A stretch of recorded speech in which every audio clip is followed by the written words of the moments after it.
This is a different way to solve the problem of all keys lost. We remove the wafers from the lock, but there isn't any figure on the wafer.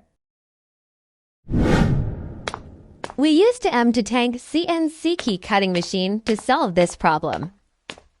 Please follow my instructions. At first, we have to find this key option. This is HU100. Enter this option. Depending on the guide picture, we need to install the key on the clamp. Here we input 1 on every position, and then click Cut.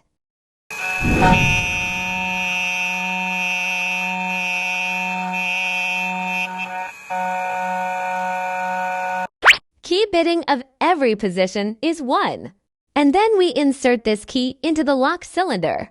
Here we look for which position is 1.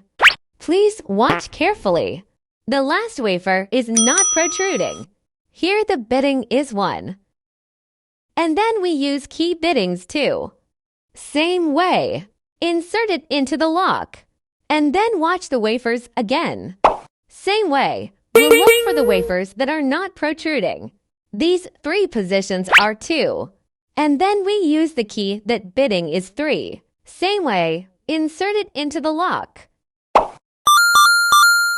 These 3 positions are not protruding. Key bittings are 3. And then we use the keys that bittings are 4. Please watch it carefully.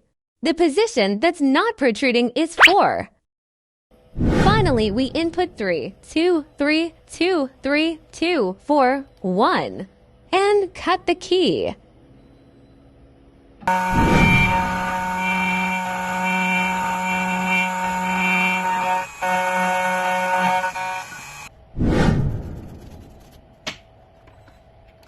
Finished cutting.